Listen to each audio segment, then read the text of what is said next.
Hello students, आज का हमारा टॉपिक है राग भीमप्लासी की ताने। कल हमने वीडियो में समझाया था राग भीमप्लासी के आलाप। आज आपको हम समझाएंगे राग भीमप्लासी की तान किस प्रकार से बनाए जाते हैं। तो तान बनाने के लिए सबसे पहले हमें उस राग के स्वर याद होने चाहिए। उसमें कोमल स्वर कौन से हैं, वर्जित स्वर कौन से हैं और तीव्र स्वर कौन से हैं। ये पॉइंट हमें अच्छी तरह से याद कर लेना चाहिए। जैसे राग भीमप्लासी में ग और नी स्वर कोमल लगते हैं, गंधार और निषाद स्वर कोमल लगते हैं, और राग भीमप्लासी के आरों में रे और धा स्वर वर्जित है तथा अवरों में सातों स्वरों का प्रयोग किया जाता है। तो ये पॉइंट आप अच्छी तरह से याद कर लीजिए। अब हम शुरू करते हैं राग भीमप्लासी की तान।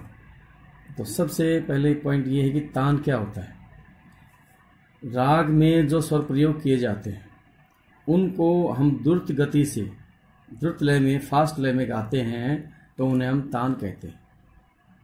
आलाप में धीमी लय में धीमी गति से गाते थे और तान में द्रुत गति से गाया जाएगा, द्रुत लय में, तो उन्हें हम क्या कहेंगे, तान कहते हैं। अब हम तान शुरू करते हैं। किस प्रकार से हम राग भीमप्लासी की तान बनाएंगे। तान बनाने से पहले सभी स्टूडेंट्स अलंकार बनाना अच्छी तरह से सीख लीजिए।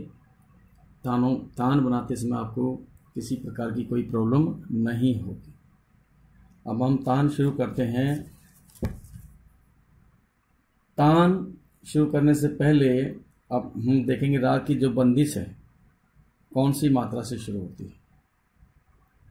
जैसे राग भीमप्लासी की बंदिश 9वीं मात्रा से मान लीजिए शुरू है। ये है 9वीं मात्रा, यहाँ से 9वीं मात्रा से शुरू है। तो इसमें तान कितनी मात्रा की, 8 मात्रा की तान है मान लीजिए। तो 8 मात्रा की तान यहाँ सम से अर्थात पहली मात्रा से हम शुरू करेंगे। सब एक पहला तरीका तो ये है कि हम इस प्रकार से लिखेंगे। जैसे तान शुरू करते हैं, हमने लिखा गीत का मुखड़ा, उसके बाद तान यहाँ से शुरू करेंगे।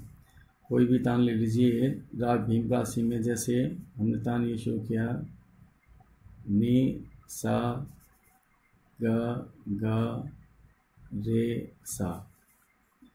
नी कोमल कर दीजिए, ग ग भी कोमल कर दीजिए, इनको और चांद लगा दीजिए। नी सा ग ग रे सा और नी सा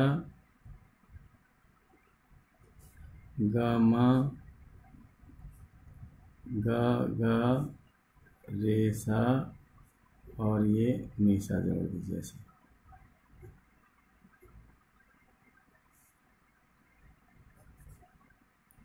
ये 8 मात्रा के तान हो गए। 1 2 3 4 5 6 7 8 स्वर कितने हैं, 16। उनको इस प्रकार से हमने एक में 2 स्वर लिखे। ऐसे आलाप में सिंगल स्वर लिखते थे और तानों में इस प्रकार से डबल स्वर लिखे जाते हैं। ये डबल स्वर नहीं लिखे। ये है तान भीमप्लासी के पहले तान हमने बनाई। एक तो तरीका ये है लिखने का। दूसरा ये है हम इस प्रकार से लिखेंगे। जैसे राग भीमप्लासी में मान लीजिए हम ये एक लाइन में ही लिखना, अपने इसी तान को लिख लीजिए। नी सा ग ग रे सा, नी सा ग ग रे सा नी सा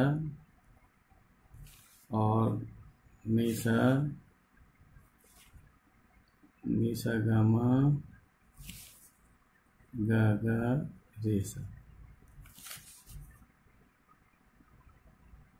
ये कोमल कर दीजिए। मंदिर सप्तक का है नी और कोमल भी है। ग जहाँ भी है कोमल करेंगे। नीसा हम लास्ट में लिख सकते हैं, नीसा यहाँ भी लिख सकते हैं। ऐसा कुछ नहीं, 8 मात्राएं होना चाहिए। जैसे हमने यहाँ लिख दिया था, यहाँ लिखा कोई नहीं। नीसा गा गा रेसा नीसा, नीसा गा मा गा गा रेसा।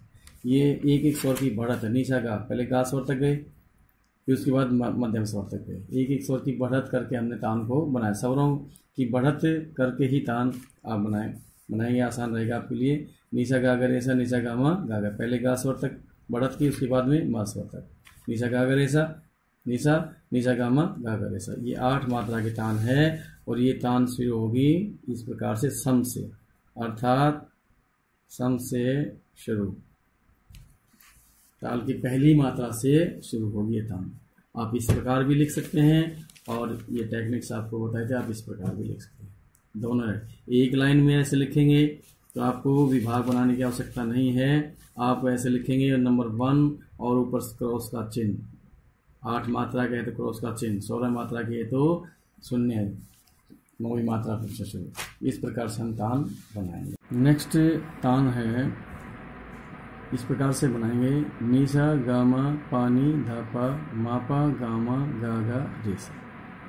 ये 8 मात्रा की तान है। ये तान भी सम से ही शुरू होगी, सम से शुरू करेंगे, अर्थात पहली मात्रा शुरू करेंगे और उसके बाद गीत जो बंदिश है वो हमारी 9वीं मात्रा से शुरू। 8 मात्रा की तान और 9वीं मात्रा से गीत की हमारी बंदिश शुरू हो जाएगी। नेक्स्ट, तान बनाने के लिए सबसे आसान तरीका ये है, जो आलाप आपको जिस प्रकार से सिखाए थे, आलाप अच्छी तरह से आप बना सकते हैं। तो आलाप को आप ज्वाइंट करके, आलाप में सिंगल स्वर लिखे थे, तानों में आपने वो डबल स्वर लिखना है। तो आलाप से ही आप 2 तान तो आलाप से ही बना सकते हैं, 2-3 तान तो इस प्रकार से, जो कल वीडियो में आपको समझाए थे। नेक्स्ट तान है, आप राग नीमप्लासी में ही है, आरो लिखेंगे इसका, नी सा ग मा पा नी सा सा।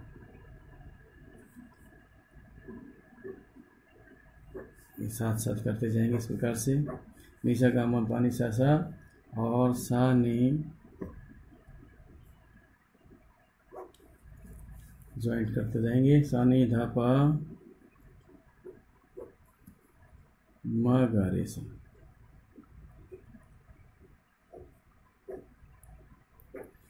म गा रे सा, गए और नी कोमल कर दीजिए। 1 2 3 4 5 6 7 8, ये 8 मात्रा की तान है। ये तान भी 8 मात्रा की इस प्रकार से सम से ही ये शुरू होगी। तो 8 मात्रा की जो तान है वो सम से शुरू होंगी और 16 मात्रा की मान लीजिए जो तान है वो होंगी 9वीं मात्रा से शुरू। तो अब तान पहली और दूसरी को इस प्रकार से मिला दीजिए। जैसे पहली कौन से थी, 16 मात्रा की तान आपने लिखना है इस प्रकार से। तो पहले तान आपको हमने लिखवाया था इस प्रकार से, नी सा गा गा रे सा नी सा, ये लिखवाया था हमने।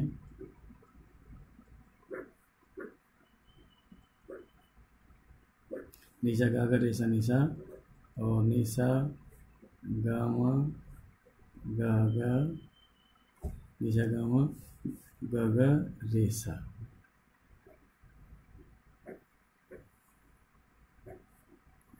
सब तक निशा गा गा रे सा निशा, निशा गा मा गा गा रे, 8 मात्राएं। अब दूसरी तान इसके साथ आप जोड़ दीजिए। दूसरी तान कौन सी थी, कोई भी ले लीजिए। निशा गा मा पा नी धा पा, निशा गा मा पा नी धा पा और मा पा गा मा गा गा रे सा, ऐसे लिखना सीखो।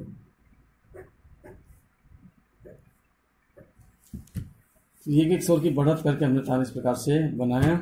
ये 8 मात्रा की जो तान थी, दो पहले और दूसरी तान को जोड़ दिया इस प्रकार से, ये 16 मात्रा की तान हो गई है। और यदि आपने स्वर लिखी वो मध्य वैसे लिखेंगे तो ये इस प्रकार से लिखेंगे तो 16 मात्रा की जो तान है वो या 9वीं मात्रा से शुरू होगी। क्यों, गीत की पूरी लाइन के बाद में शुरू होगी, क्योंकि 16 मात्राएं यहाँ से शुरू करेंगे, 4 4 और 4 और 4 8, 16 मात्राएं हो गई हैं और ये 8वीं मात्रा तक जाकर समाप्त हो जाएंगी और 9वीं मात्रा से हमारा गीत का मुखड़ा शुरू होता है।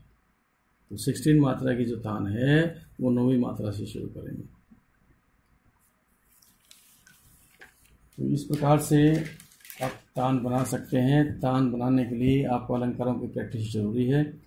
अलंकार अच्छी तरह से याद कर लीजिए, अलंकार बनाना सीख लीजिए और तान आपको बिल्कुल अच्छी तरह से समझ में आ जाएगी। बढ़त की तान का अलंकारिक तान भी बना सकते हैं, जैसे हमने नेक्स्ट उसमें आपको सिखाया था अलंकारिक तान बनाना किस प्रकार से। कोई भी अलंकार टुकड़ा ले लीजिए, सागा मामा, इस राग में जो स्वर प्रयोग किए जाते हैं उसी आधार पर ही आप राग की तान बना सकते हैं। धन्यवाद।